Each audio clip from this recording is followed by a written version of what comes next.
What's up, YouTube and the internet? I'm the Layman, and this is the penultimate episode of RWBY Volume 5. So, things are remember when last episode there was like so much stuff I had to go over and that the video ended up being like almost as long as the episode itself? Yeah, well, this is probably going to be the same, so strap yourselves in, because it's a doozy. Basically, this episode, it starts with RWBY and Yang basically launching into action against Emerald and Cinder. RWBY goes after Emerald and Cinder. Mercury and Cinder. I'm a doofus. And so Yang goes after Emerald and RWBY goes after Mercury. And unfortunately, she doesn't get off to a strong start and gets her weapon kicked away, but all that training has definitely paid off, and she ends up like just headbutting Mercury right in the chin, and delivers an awesome line. What are you gonna do now? Whatever it takes to shut you up.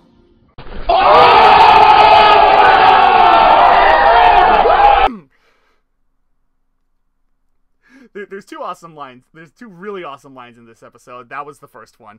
The second one happens in a little bit. Through that, we cut over to Jean Weiss and Nora, and Nora's basically saying, or she's basically confirming to the audience that yes, this is Jean's semblance. And Jean helps further define what it actually is. Fanfiction authors, rejoice. These are the details we need. And also everybody who called it back in Volume 1. You guys are also right. You can sit down now. But yeah, they're happy about that. But you know who's not happy about that? Ren, because he's kind of having a hard time fighting Hazel, which basically triggers Nora, and she leaps into action, screaming out with a giant overhead leaping smash with her hammer. Doesn't go through, but then again, when you're telegraphing your attack as much as possible, that's to be expected. And yet, Hazel's just got Nora on the ground, just using that whole situation to continue to taunt Ozpin and blah blah blah, Ozpin rage. It isn't until Nora starts using her semblance, which you gotta wonder why they didn't send her in first, especially when they saw that Hazel was using lightning dust, which, as we established back in Volume 3, that's basically Nora's forte. So she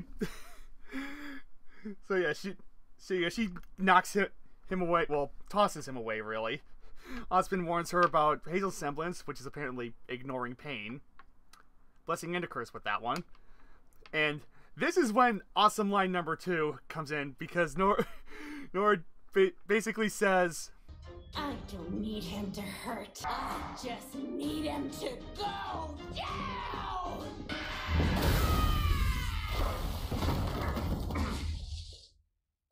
And you can't not get goosebumps when you hear that. Like, if any of you still have doubts about Nora as a good character, like, go back to Volume 1 with your complaints. This is great Nora. And with Hazel crashing through the front door of Haven Academy, basically we see, oh hey, look, there are the White Fangs standing around, doing nothing pretty much. You'd think they'd come in and help. What the dealio? But they don't, because Blake needs to make a dramatic entrance to, stare down Adam from on high. As well as, after some pretty predictable banter about Adam being Adam, let's just say.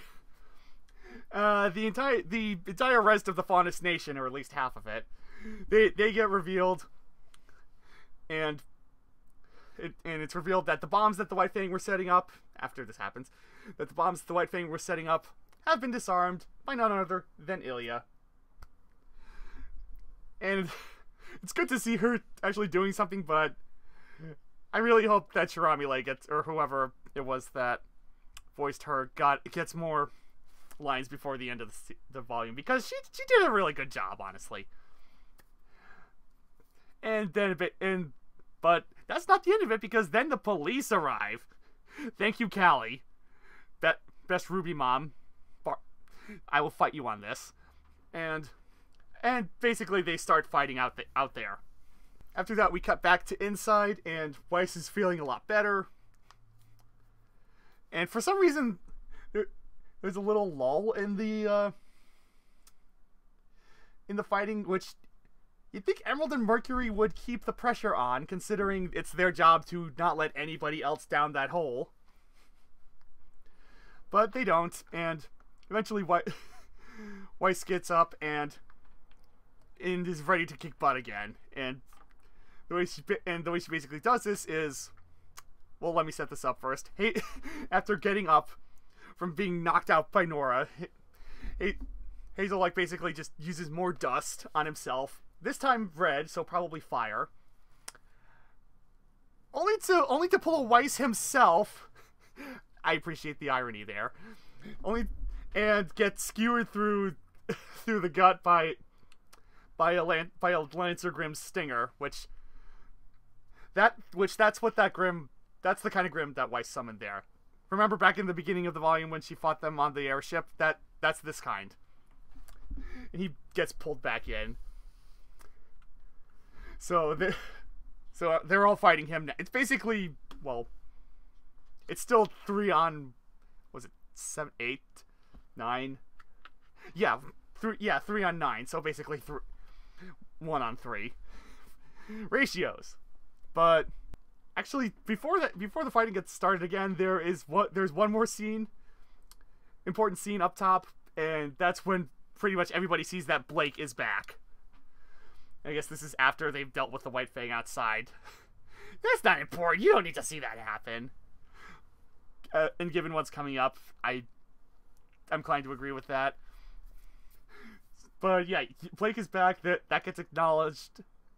RWBY basically tells Yang, here's your chance, go after your mom and them. And she does, dodging past Emerald and getting caught by Mercury, but it's by her artificial arm. So she basically loses that in order to keep on going. Weiss puts an ice wall in front of her so that nobody can follow, and that's when we cut back to down in the maiden hole. Oh my. Also, there's a possibility I might be remembering these out of order, but these are still the events that happened in the episode. If you want to see them in the proper order, go watch it. I can only do so much. I'm only human. But basically, there's no other way for me to say this. The fight between Raven and Cinder is A, amazing looking, B, grand in scale, and C, complete Naruto god level bullcrap. And it really is, though, because this is basically fighting on another level than what we've seen the entire rest of the series. And I don't just mean like in terms of like how satisfying it is or how good the choreography is. I think the fights in Volume 1 and 2 still hold that distinction. Rest in peace, Monty. But there's like a million different powers getting thrown around. There's sword fighting. There's leaping all over the room. There's glowing. There's using dust. Apparently, Cinder's arm, Cinder's arm is actually made of Grimm and therefore has no aura to protect it from dust attacks and or other damage. So that's neat to know. And it basically goes all over, like even using like giant stalactites from the ceiling to either fight on or hit each other with. And I really can't do this. I really can't describe this fight and do it justice. If there's any advice you people take from me, you really need to go watch that fight, if nothing else, in that episode. But eventually, Cinder manages to pin Raven against the doorway with her Grimm arm, which it's stretchy. Okay, oh hi Dullahan Grimm from the end of Volume 4, but she's got her there. She's starting to suck out the power. And then Raven basically pulls a Cinder and freezes her. No, all that happened earlier in the fight. Okay, rewind. And after all this is said and done, they're both like on the ground, kneeling on the ground, like their aura is flickering, they're both panting heavily. And I guess there's technically 3 awesome lines, although they're not my personal favorite awesome lines, because then Raven tells Cinder that if she were better, that she would watch her back more. Cut to the final racehorse coming across the finish line for Cinder, her turning around, and Vernal basically shoots her, which gives Raven the opportunity to basically do that Ren force push thing that he only did in Volume 1. What the heck? Let him break that power out again. Come on, Rooster Teeth. And Cinder is sent flying over the edge. There was giant chasm all around this area, by the way. I forgot to mention that. She's falling. Her mask gets destroyed, basically. We can see that the side of her face is just all scars a la Zuko, but worse. And then the final kicker is Raven looking over the edge as Cinder falls.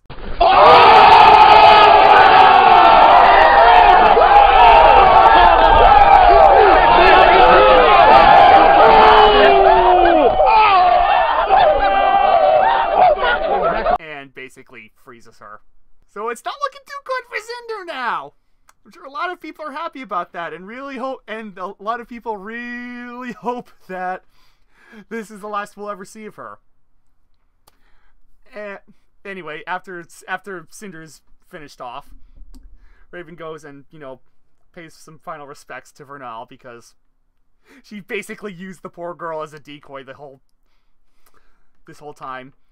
And then she actually opens the door that leads to the artifact in a pretty cool looking sequence, I gotta admit. And inside the door is basically some kind of demi-plane otherworld thing. Like, things are kind of distorted. They're like, it's like the world is constantly dissolving in the wind, but it never actually gets smaller. And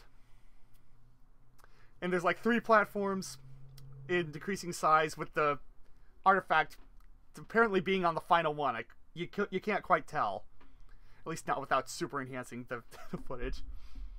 So Raven makes to go and get the artifact until she hears a sound behind her, turns around, and there's Yang looking like she will not take any more BS and wants to have a serious talk with her mom. And that is where the episode ends, and oh my goodness, I am so psyched for the finale. More questions have been answered. Oh yeah, and Cinder also exposited a little of that. Well, in universe it was speculated, but she basically exposited that Raven killed the original Spring Maiden. That's what it was, the original Spring Maiden, and took her powers. So, and that's basically the episode. And I really hope they start episode 14 on the scene where it left off, because we need to know what happens there, people. I need to know what happens there. Like, it's my favorite character. How can you not? But anyways, I will now begin counting the icoseconds until Volume 4, or the finale of Volume 5, is released. And I will see you guys in the next video. There's a day when the courage comes out.